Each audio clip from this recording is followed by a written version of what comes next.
Hello, YouTube. I am Unca Crunk, just your standard issue pilfer monster of a certain age who plays games on the internet. This is it. The final date. My Canon Dream Daddy. Assuming I don't mess it up at the end, of course. I have really enjoyed this game. 10 out of 10, would absolutely recommend. Very fun, cute aesthetic, good writing, very comfy atmosphere, and world-class dad jokes. Anywho, it's time to go on one last date with my absolute favorite daddy. The hottest, the coolest, the most relatable man on the entire cul-de-sac from my admittedly questionable perspective. And this paragon of dadliness is Robert! Robert Small. Hey, you know what they say about third dates? They get pretty serious. You might not have time to browse Dead Book for a while. Are you ready? Yes, I am ready. My body is ready. My soul is ready. My heart is ready. And my sweater vest is ready to be dropped underneath Robert's bed. I haven't spoken to Robert since that night we drove out to his thinking spot. He seemed unusually somber then, like more so than the usual amount of somber that Robert is, which is already a lot. I've been thinking about him and hope he's doing okay, but I've been a little reluctant to reach out to him. Unca. Hey, Unca. Guess who's getting their drink on tonight? I take a look at my dad book messages. There's a flurry of them from Robert. Guess. It's you. Also me, but mostly you. Yeah, dude. I type back to Robert. Robert, buddy, tonight we ride. Yes. Meet me at Jim and Kim's at 8 p.m. Not that I'm unappreciative, but I think this is the first time that Robert's given me more than an hour's warning before hanging out. Amanda! Amanda pops her head into the hallway. Music I don't recognize blaring from her room. What's up? I'm hanging out with Robert later tonight. Okay, cool. Robert, who is my friend? I have friends. I'm happy for you, Dad. People enjoy my company, Amanda. Dad, I'm so happy for your continued development as a human being. What are you listening to? Sad shit. I don't give a fuck anymore. Amanda, you know what? You're an adult now. I gave it an earnest effort for all 18 years of your life. Go forth and swear. Fuck yeah! I really hope I don't regret this later. Amanda goes back into her room and turns up the volume to her sad shit. I put on my going out coat and walk over to Jim and Kim's. I spot Robert leaning against the brick wall smoking a cigarette. As I get closer, I realize that he looks different. Cleaner, I guess. It actually seems like he combed his hair and his clothes are less wrinkled than usual. Hey. Hey. You take a shower just for me? I'm working on my relationship with existence. We both stand there for a second and don't say anything. Robert finishes his cigarette and abruptly goes inside. I follow him. By the time I get inside, Robert's already at the bar ordering 2 whiskeys. I spot a booth in the back and claim it for us. Robert slides in and hands me a glass. To you. Here's to your continued existence. Eggplants! We clink whiskeys and I watch him sip his, rather than his traditional approach of slamming the whiskey back as quickly as possible. So, what's the plan for tonight? Hit some bars, maybe grab some pizza. I think that'll kill some time before we go burn down that old abandoned house in the woods. It's definitely not as fun if it's abandoned. Mary pops over the back of the booth, a glass of wine in her hand. She punches Robert in the shoulder. Where was my phone call? Oh. Sorry. Figured you were busy sinking your teeth into some poor sap. I am. He's right there. I look around the booth to see a guy sitting across from her. He waves meekly. Ugh. You replacing me with a new kid? Mary, I can never replace you, whether I wanted to or not. Mary leaves her booth and slides in next to Robert. The guy she was sitting with looks mildly relieved. She eyes Robert's clean-pressed clothes up and down, suspiciously. What? You got a court date coming up? He'd never convinced the jury. He would have had to shave first. Big flats! Seriously, though, what's up with you two? Robert stares down at his drink, suddenly looking serious. I don't know. It's Pappy. Doctor says it's cirrhosis of the liver. I told that old bag of bones to quit it with the sauce. It's all he's ever known, especially since Ma's gone. That's why I invited you out tonight. Just didn't want to be alone. Oh, come on. Unca, don't be an asshole. You know the one thing Robert doesn't joke about is his pappy. Whoops. They're giving him 2 months. I gotta help him straighten out his affairs. Robert, I'm so sorry. Robert takes a long look at his whiskey, eyeing it in the dim glow of the bar's lights.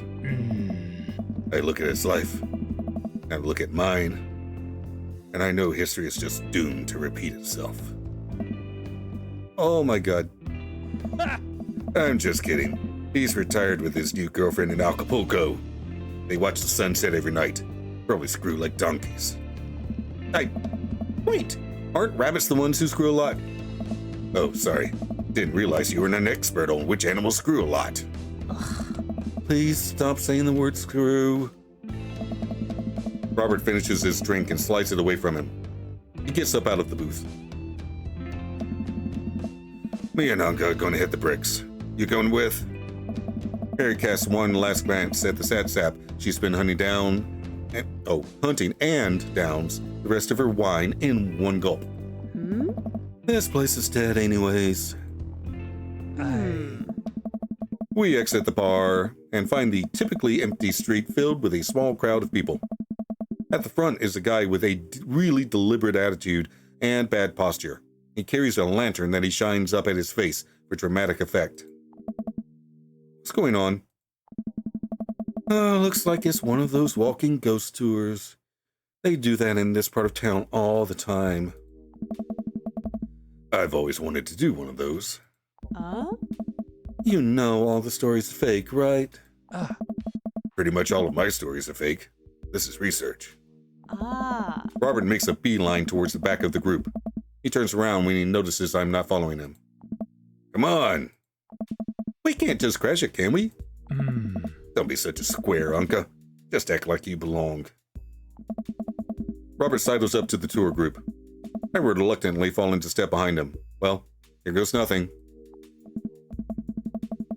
Hey! It was in this place in 1694 that the most infamous witch trials were held. To date, we do not know if the people burned at the stake were actually witches, but it is widely reported that their ghosts still haunt this hapless dive bar to this very day. It was actually 1692. Hey. What?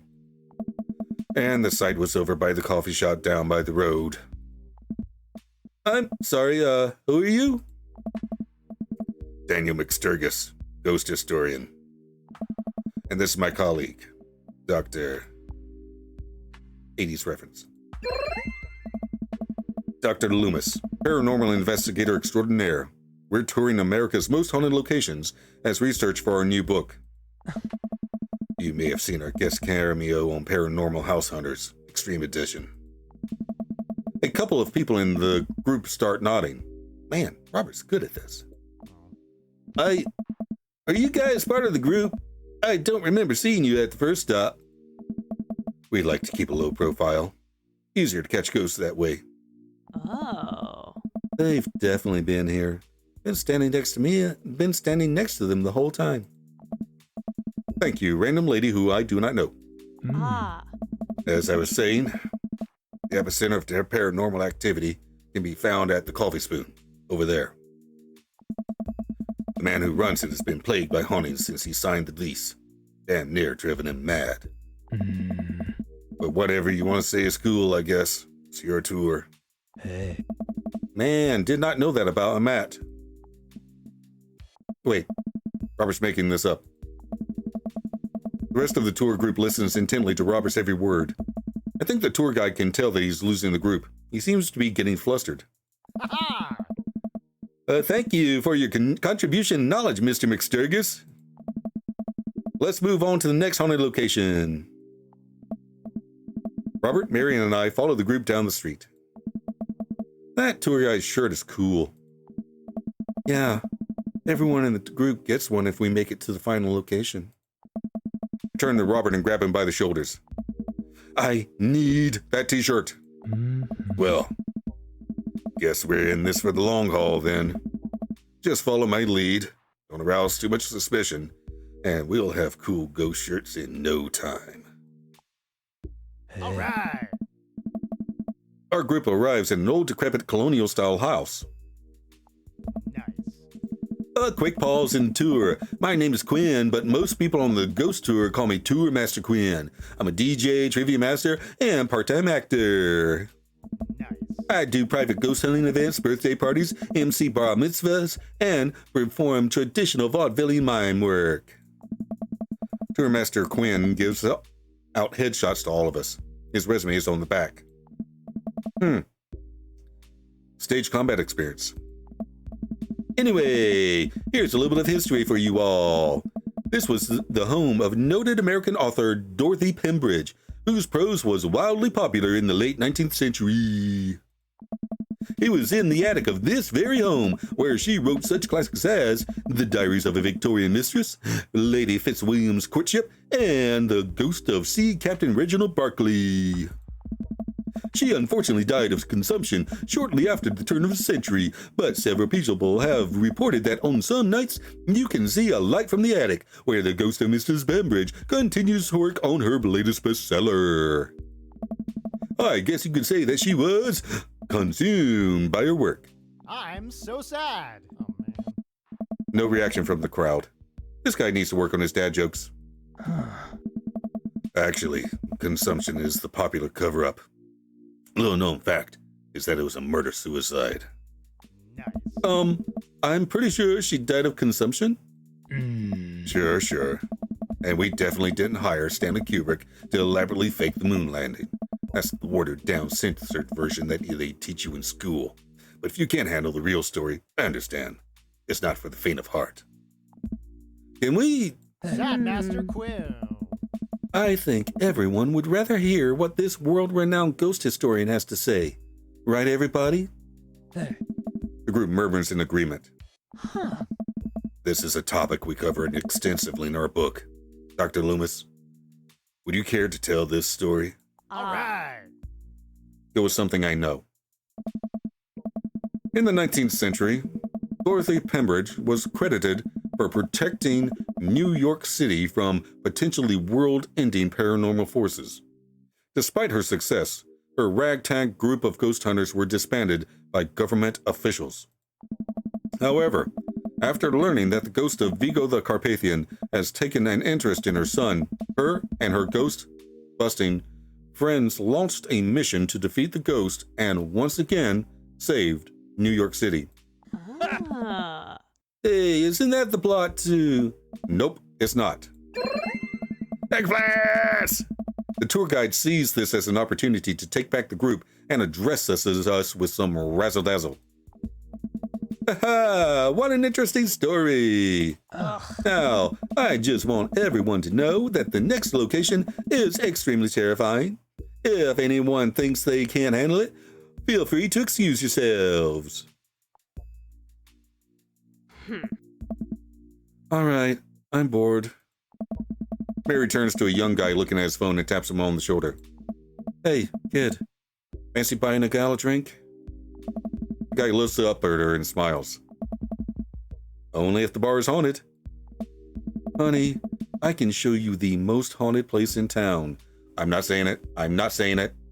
I know you're thinking it, but I'm not saying it. I think I could exorcise your demons, if that's what you're looking for. Ah. Don't write dicks. Oh my God. Don't write checks you dick can't cash, kid. His eyes go wide. Mary salutes me and Robert. She suddenly pulls me into a hug and murmurs into my ear. When you've known Rob for as long as I have, you know when something's wrong. Keep an eye on him for me tonight, okay? Sure, Mary. Good man. Mary pats me on the back and walks away. She takes the guy's hand and leads him down the street. Hey. Take it sleazy, fellas. God help that poor soul. Mary or the kid? Huh. Both. Oh. Our last stop. This burial ground is such a hotbed of horrifying paranormal activity that I'm not even sure where to begin. But there's the wailing ghost of the Wharf Man, the vampire of Maple Bay, the children of the moonlight. What about the Dover ghost? By this point, the tour guide is clearly irritated with us. Sad Master Quinn. What about it? Huh. Oh, nothing. I just think it would be a crime to come all the way out to this cemetery, the actual origin of one of New England's most notorious paranormal entities, and not even mention the infamous Dover ghost. That's not a real thing. That is absolutely not a real thing. I think someone needs to brush up on their paranormal history. I know tons of paranormal history. I know every ghost story in this area. Hi. I can guarantee there's one you don't know. Robert looks over at me and smiles. Hey. Would you folks care to hear the tale of how Loomis and I met? Ha! No. The entire group shushes the tour guide. My feelings hurt. Okay, fine. Tell the story. Well, it was a dark and stormy night. I wasn't always a paranormal investigator. Hey. Way back when, I was just a Bang bang. traveling grifter. Moving from town to town, always looking for my next mark. It wasn't an easy life, but I had fun. Taking from the rich, giving to the poor. Actually, also taking from the poor. Huh. I had a shaky moral foundation. I happened upon the quiet town of Maple Bay quite by accident. But little did I know that this city has a dark side. Now, about the same... Oh, sorry, this is Robert. Now, about the same time, I was just starting out as an apprentice to a rather famous ghost hunter who was an old family friend of mine. I carried the equipment, operated the EVP machine, all that. Wait, yes. Who was the famous ghost hunter? Well, I don't like to name drop, but Georgia Mathers. The tour group gasps. Georgia Mathers?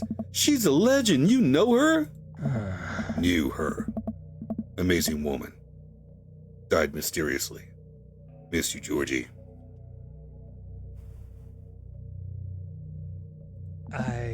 Anyway, we were in Maple Bay investigating some reports of strange lights and sounds coming from the cemetery late at night.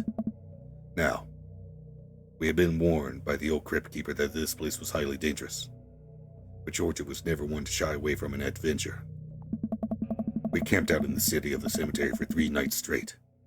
We endured your so-called wailing watchman. Wailing ghost of the Wharfman. Whatever. Your stupid vampire was just a teenager in a mask. But the dark Dover ghost? Man. Tell him, Loomis. Oh. So, there I was, just walking back to my hotel after a long day of working a couple of short cons. Classic pigeon drop scam. Putting out feelers for a rip deal. I was going to steal a baby, probably. Would have made me rich. Found myself walking past this very cemetery. Now, I was never a very superstitious man, but something seemed off. I could hear some sort of commotion happening deep within the graveyard, and I felt compelled to investigate. And thank God you did. Georgia and I were conducting a seance in the mausoleum. At first, things were pretty normal, but after about an hour, everything went south. Playing back the EVP meter, we were able to hear a single word. Really? Run. Oh. The air suddenly went cold. Something was very, very wrong. I just knew we weren't alone. I started to hear this faint, distant scraping noise, like something being dragged across the ground. It got louder and louder until it was deafening. Some kind of demented howl. Oh? And then I felt it. Someone, something, grabbing my ankle. Robert has the whole crowd, hook, line, and sinker. You could hear a pin drop. I've only cried twice in my life. Once was at the birth of my daughter. The other was when that thing started dragging me. I wasn't sure where it was taking me, but I knew it was no place I wanted to go. I was sure I was going to die. The moment I crossed the gate into the cemetery, I heard this god-awful screeching. I ran into the mausoleum just in time to see a man being pulled across the floor by... God, to this day, the mere thought of it ties my stomach in knots. It looked like a man, but like... I glanced at Robert. Like someone who didn't know what a man was supposed to look like, tried to put one together. Arms were too long. His eyes glowed red. It was like a walking shadow. What'd I do? What any good person would do. I lunged for... Shoot, what was his fake name again? Shit, I hope this is right. Daniel McSturgis? Daniel. Oh, good. I grabbed his hand and entered into a tug of war with the unholiest of forces. Really? I thought I was going to be torn in half. Hey. But I had God on my side.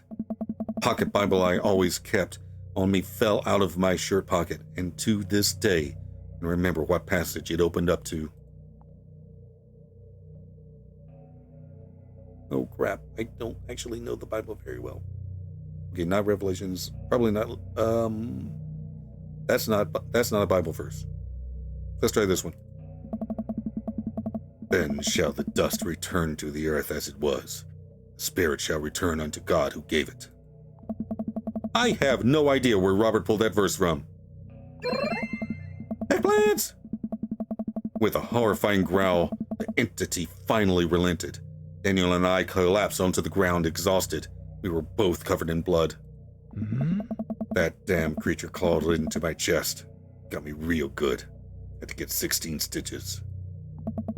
Robert pulls down the collar of his shirt to reveal a long, wicked scar across his pecs.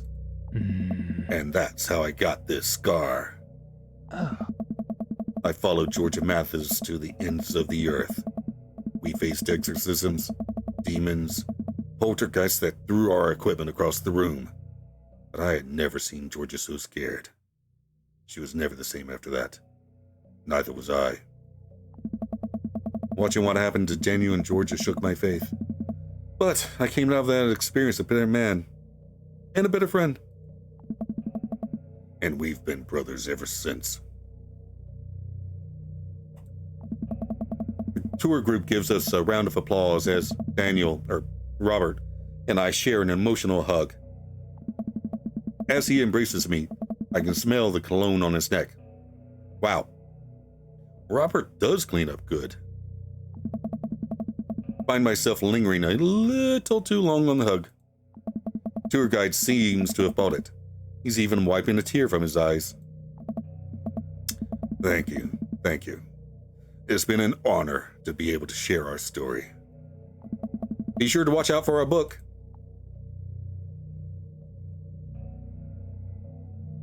Paranormal Excursions of the Supernatural, Ice Road Ghost Structures. Big plans! Robert has to suppress a laugh at that one. Hey! Well, I think you both definitely earned your t-shirts. Tour guide hands us the coveted t-shirts. He then slips us both his business card and leans in close. Bang, bang. If you guys are ever in need of a professional actor, balloon animal artist, Elvis impersonator, or nude model, please don't hesitate to contact me. Hi. You got it, buddy. After a couple of tourists take selfies with us, we split away from the group and walk home. Selfies. Fantastic. That was incredible. I really can't believe they bought all of that. I didn't know you had it in you, Unca. Excuse me, Dr. Loomis. That bit about the pocket Bible is aces. Although, giving the Dover ghost glowing red eyes was a little cliche. And the Kubrick conspiracy theory bit wasn't all a part of the character. Well, we got the shirts out of it. We arrive in front of Robert's house. Want to have a drink? You trying to poison me? I know where this goes, Small. I know the steps. 1 second, I'm sipping delicious aged scotch. The next, I'm foaming at the mouth and you've taken the throne. Long live the king, baby. Ooh, eggplants. Robert leads me inside. I can't help but think about what Mary said to me. Robert did seem a little bit off, but that completely disappeared when we were joking around with the ghost tour. I don't know. He's hard to read. While I'm thinking, I hear claws skittering across the floor. Oh God, this is Pipple. I'm about to be torn to shreds. I shut my eyes tight and brace for impact. Betsy, hey, be nice. I don't feel anything, but tiny paws scratching at my shoes. I open my eyes. Betsy? Robert's dog jumps away from me, running around in circles and sniffing Robert's legs. He pats her on the head. Hey! The dog that we saw him with in Damien's date was that dog. I knew he didn't have a pit bull. I wasn't afraid. Hey, that's not a pit bull. This is the cutest, dumbest Boston Terrier I've ever seen. Betsy, you're not a pit bull? And you weren't taken by the Dover ghost? Betsy's made of tougher stuff than that, ain't you, girl? Betsy rolls over for some well-deserved belly rubs. Hey. I just keep a picture of a large pit bull in my wallet in case of emergencies. Comedic emergencies. We make our way to Robert's living room. For a quiet man with arguably the oldest pickup truck that can be legally driven, this place is amazing. There are sleek, modern appliances throughout the room with a big flat-screen TV mounted on the wall. He has shelves upon shelves of DVDs. Guess he wasn't lying about being really into cinema. He pours us both glasses of whiskey from a well-stocked bar in the corner while Betsy curls up on a pile of cushions. So, how did you really get that scar? And don't tell me you got it fishing for Alaskan king crabs in the Bering Sea or something. You trained me too well. Robert laughs and takes a sip of his drink. Oh. My daughter and I were riding our bikes. I hit a rock, flew over the handlebars, and then we went to the hospital. And that's it. Hey. Not a very interesting story. I've never heard you talk about your daughter. Well, I have one. That's her. He points at a picture on the wall of a very serious little girl with dark eyes. Yep, that's definitely Robert's daughter. And the picture's not visible. Maybe we'll see it later. How old is she? 25, 26? Not too sure. Damn. Does she live around here? Huh? No. Val lives back home in Brooklyn. Works at some new media online magazine thing. Makes buckets, though. He suddenly seems really serious. I probably shouldn't press him about this. Hey. You like Santana?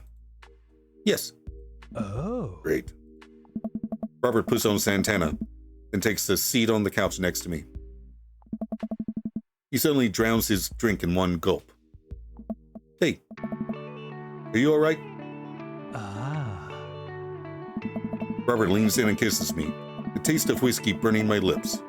I'm surprised at first, but slowly relax into his arms. He pulls away slightly, his lips barely brushing against my mouth. I am now. I can't say anything, at best, managing a sigh. Robert leans in again, kissing me harder. He pulls my bottom lip between his teeth and bites lightly, sliding a hand under my shirt. My heart pounds in my chest as he lies us both down on the couch. He kisses a trail down my neck, his teeth grazing my skin. I just... Wait. What? It's not that. Robert bites down and I have to stifle a moan. Stop. Robert stiffens up and pulls away. Oh. No biting? No. I'm more than okay with that. Hey. Something's up. Robert runs a hand through his hair and looks away. I'm fine. I've just been kind of stressed out. Tired. Not a big deal. Push it. Listen. I want this as badly as you do. Probably more badly. But I know what's wrong. I know something's wrong. I need to make sure that you're okay. Robert stares at the ground. You don't know me that well, Unca. I'm not a good person. He takes a deep breath. I spent my whole life only taking and taking and taking.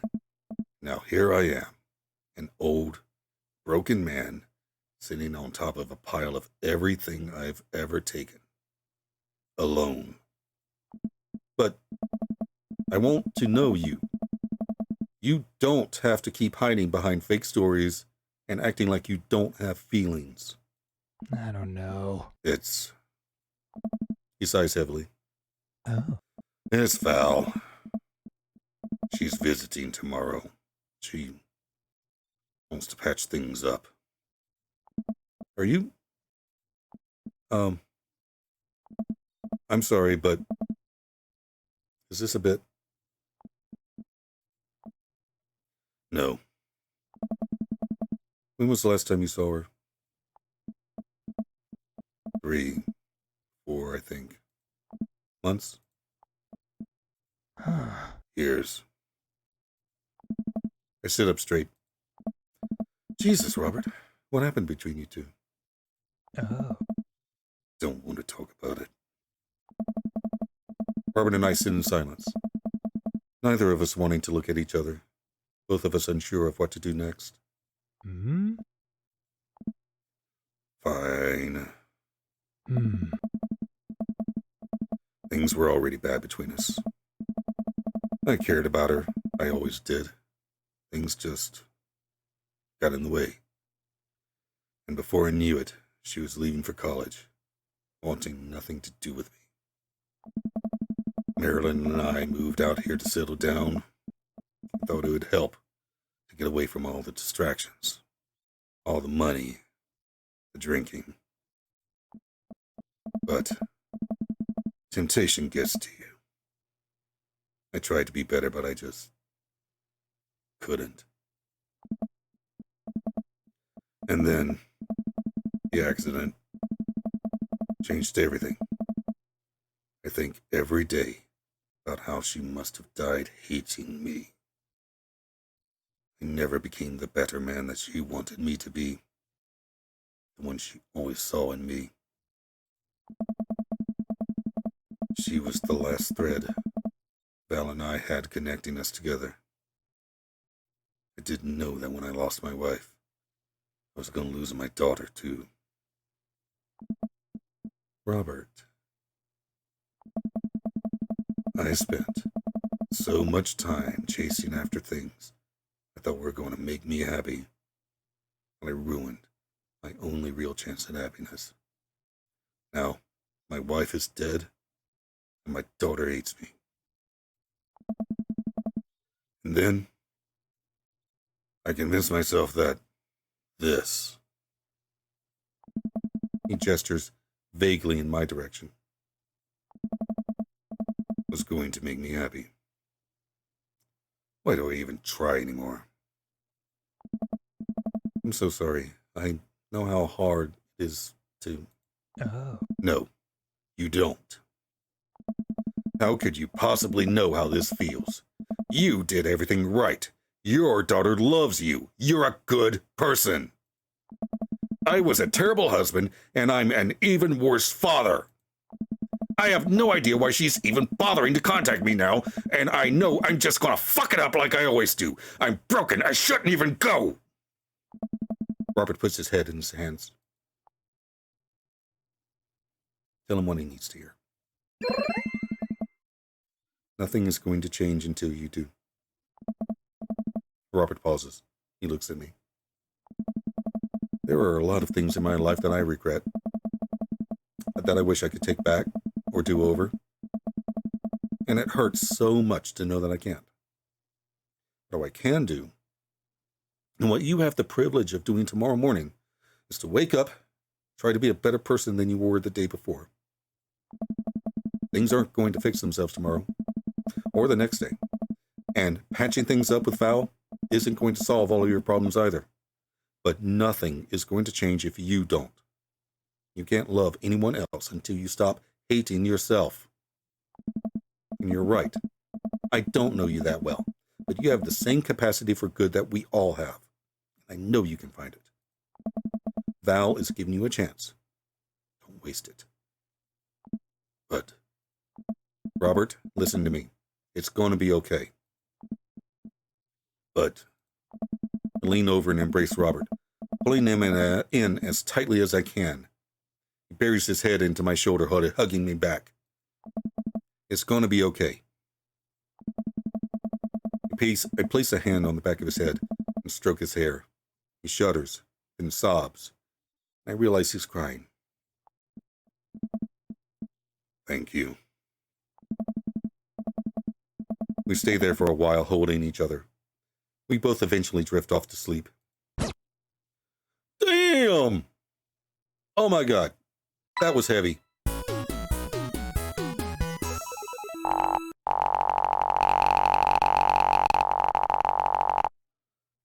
Whew. If it bleeds, we can kill it. Okay. I don't even know what to say about that. Whew.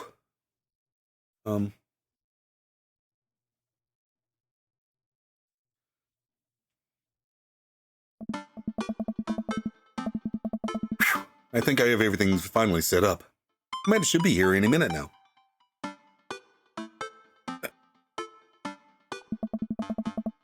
I think that's her car in the driveway. Okay, gotta act natural. Be cool, Unca. Be cool. Amanda walks through the door with a suspicious look on her face. Hey, Dad. Off to a good start? Something fishy? Rats.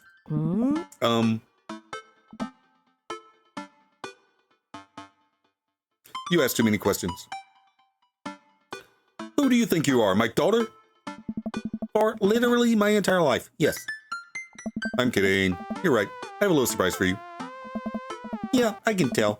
You're very bad at lying. Amanda, my dear, would you care to join me in the kitchen? Father, it would fill my heart with glee. I lead Amanda over to the kitchen table where a present lies covered under a tablecloth. It's nothing special, but I wanted to get you a little something. You graduated high school last week, and I know you told me not to make a big deal about it, but... Oh, Dad, you... I dramatically whip the cloth off the table.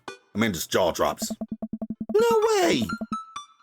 I figure you probably won't be able to get cable in the dorm, so I thought it might be nice to take a piece of home with you. A DVD box set of Long Haul Paranormal Ice Road Ghost Truckers. This is all 19 seasons! And bonus material. including commentary with actual ghosts featured on the show. Dad, I love this. Thank you. Huh. She gives me a big hug. I'm glad you like it. Hey, you want to hang out with me in the backyard for a bit? Toss the old pigskin or something? Totally. Follow Amanda to the back door. What? You told me not to make a big deal, but you seem to have forgotten that my entire mission in life is to make a big deal out of your accomplishments. So, consider this your graduation party. Surprise! Dad, everyone's here. Well, yeah, everyone wanted to come and support you. Is that a mac and cheese bar? Sure is. Fully customizable down to the type of mac.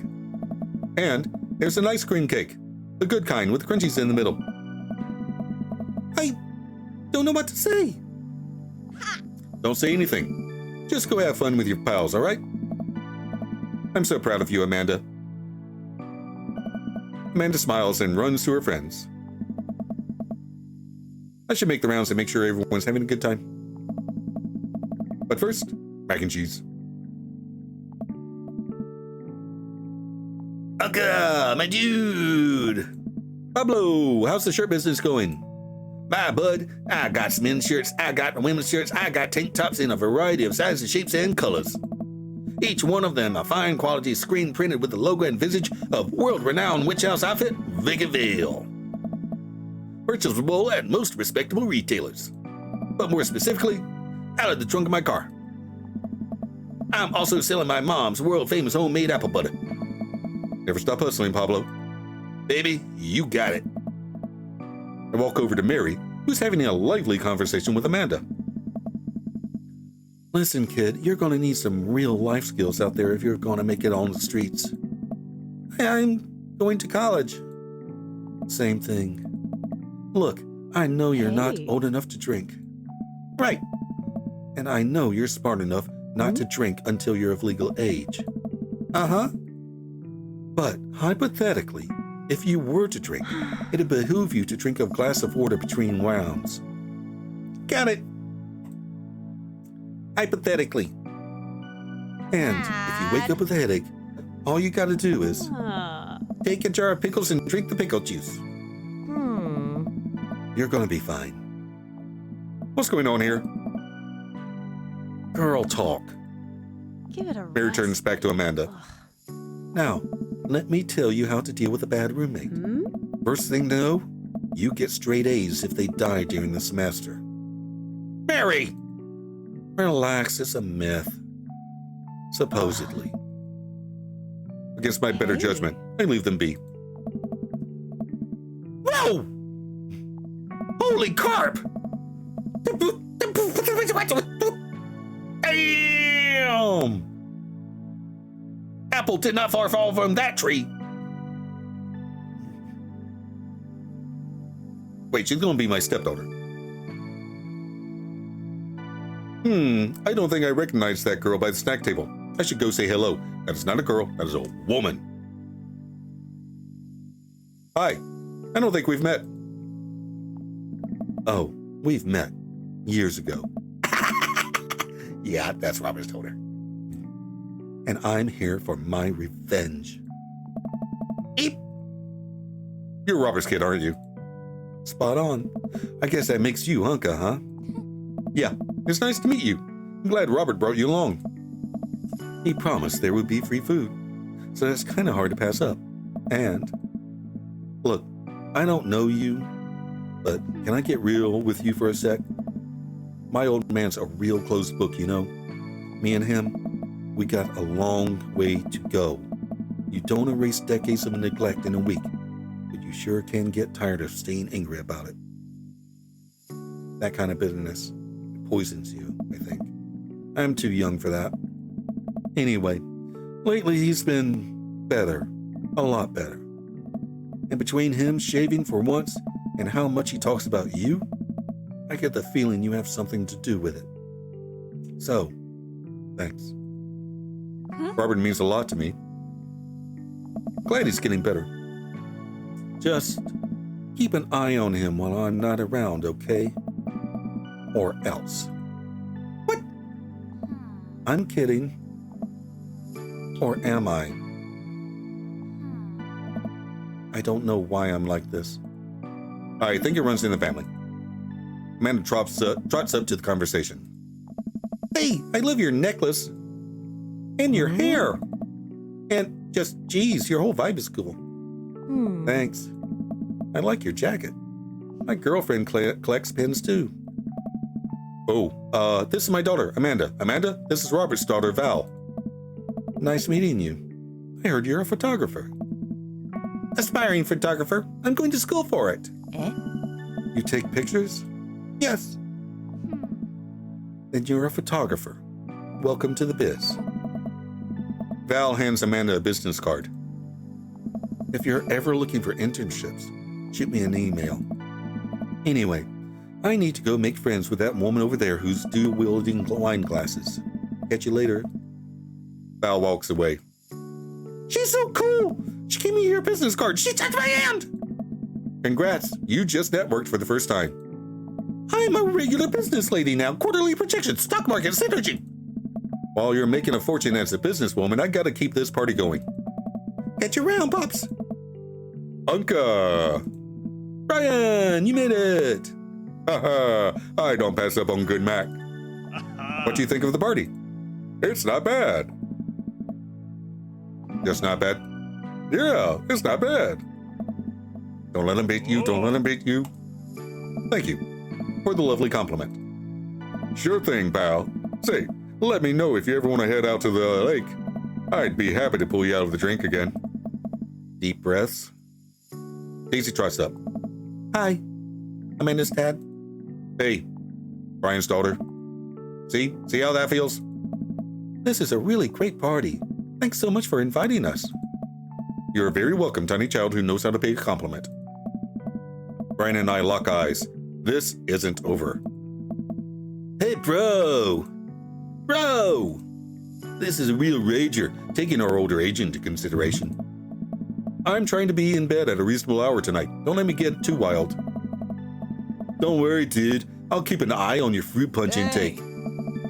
You know, I'm really glad we're bros again. Let's hit gym sometime soon, huh? Sure thing, dude. Brian and Hazel peek out from behind Craig. Hi, little ones. Hello. Hiya. Thank you for all that ice cream cake. Wait, girls? How much of that did you eat? I ate 4 pieces. Ask any witness. No, I didn't. Hazel ate 4 pieces and wants to pin on me because we look alike. Have your face. No one will ever believe you. Oh boy. I'll let you guys figure this out. Good seeing you, Craig. Let's hang soon, yeah? Totally. Tell Amanda congrats for us. Looks like you've settled into this neighborhood quite nicely. Yep. Couldn't ask for a better cul-de-sac. Well, I'm glad. Hopefully we'll see you at more church events. We got a big schedule planned for the rest of the year, and I'm sure the kids would love to see your dance moves again. Sure thing, Joseph. And maybe if you aren't doing anything later, we could hang out sometime? Sure, Joseph. That'd be great. Well, see you later. Hugo comes up to me with a plate of mac and cheese. A perfect cheddar to mac ratio. Beautiful work, Uncle. Thanks, Hugo. I learned from the best. I've got a pocket full of gift cards that say you already knew a thing or two. Let's get together for trivia night again sometime soon, huh? You know it. You know, I'm really pleased to see Amanda going to her dream school. I'm glad she returned it around for the finals. Me too. That scholarship money will really help. Amanda walks by and pretends not to see Hugo. Amanda! Come say hi to your old teacher. Hey! Congratulations on graduating. I know you're going to do great things at art school. Yeah, thanks. Amanda starts to back away. Wait, I just realized you're not my teacher anymore, so I don't have to be afraid of talking to you. You no longer hold power over me. You're right. Go forth, adult. I can no longer give you detention. Yeah, I'm going to break anything I want. There's nothing you can do about it. Are you still mad about the time I gave you detention for breaking my globe? Nope. And I'll have you know that the globe didn't even fit through the basketball hoop in the first place. So, She'll fit into college just fine. Hey, man. Matt! Hey. Let me know when Amanda leaves for college. I'll have a fresh batch of banana bread Kennedys ready for her. Thank you. I know she'll love that. Have you gotten that oregano smell out of your upholstery yet? Still working on it. What a splendid garden party. Oh. My deepest thanks for extending an invitation to my son and I. This icebox cake is divine. Yeah, thanks, dude. Good cake. I stare at Lucian. He knows. I know. But I am a man of my word. The story of his oregano betrayal will go unsung. Thanks for coming by. As the party starts to wind down, I take a seat on our back porch step. The sun is setting, and everyone seems to have eaten their fill. Amanda wanders over and sits down next to me. Killer party, Pops. What can I say? I was inspired. So, I also have something for you. For me? Why? Not to be completely genuine about my feelings for once or anything, but growing up wasn't easy. But it could have been a lot harder if it wasn't for you. Dad, you've been there for me through everything. There's been times in my life when you were my only friend. I was really scared of going to college and being so far away from you, but I realized that everything you've done for me has been to prepare me for this, and I'm ready. I wouldn't be who I am today without you. Don't cry. Don't cry. I swear to God, Unca, if you cry again... You're the best, Dad. I love you. And I'm crying. Anyway, that was enough emotional vulnerability for one day. Present time. Amanda hands me a tiny wrap package. I tear the wrapping off to find a framed picture of me and Amanda. It's us. Kinda shocking all of our photo albums are just pictures of me, huh? I figured we needed at least one together before I leave. Amanda, thank you. Watching you grow up has been the happiest experience of my life. You're such a talented, intelligent young woman, and I'm so excited to see what the future holds for you. Knock 'em dead, kid. Always do. Amanda and I share a hug. This is only the beginning, Pops. Plenty more memories for us down the road. Memories to make and stuff to break, right? Oh, I'm gonna break so much stuff. Intentionally and unintentionally. You're probably gonna have to pay for most of it. It would be my honor. Amanda hops up. Looks like someone's been waiting to talk to you. I glance over at the back of the yard, where Robert is sitting on a bench beneath our cherry blossom tree. He smiles at me. I'll leave you to it. Me and the Emmas are gonna go get ice cream. Love you, Pops. Amanda runs off to join her friends. I take a seat next to Robert as the last guests make their way out of the party. Hey. Hey. Hey. Robert gestures vaguely to the snack table. Good stuff. Yep. So, I had a chance to talk to Val. She physically threatened you? Yep. Sup? That's my girl. She said you've been doing better. Trying to work on the vices. I also showered today. We sit in silence for a moment. You know, every day for me is a battle against my own self-destructive habits. But lately, it's gotten a lot easier. Thanks for talking some sense into me. It's hard to get things through my thick skull sometimes, but what you said that night has actually helped. I'm glad. I like you, Unca. I like you a lot. I haven't felt this way about someone in a long time. You lean in and kiss him for a moment before he pulls away. He takes my hand in his. You're special to me. Hi. But I have some stuff I need to work on, emotionally, before I can get into anything romantic with you. You deserve better than who I am right now. I need to be on my own for a bit. Figure some things out. Of course. Think what you need right now is a friend. I'm very happy to be that for you. Thank you. It means a lot to me. Mm-hmm. And if you're ever ready for more than that, you know where to find me. Let's hunt ghosts sometime. Mm-hmm. I would love that. Put my head on his shoulder and we watch the sun slowly dip below the horizon together. Ah. Oh my goodness. Okay. Wow. That was a bittersweet ending.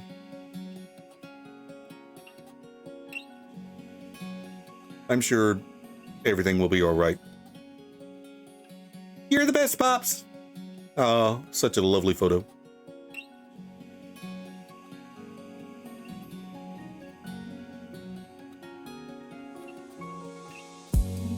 Hey, nice picture. Awesome.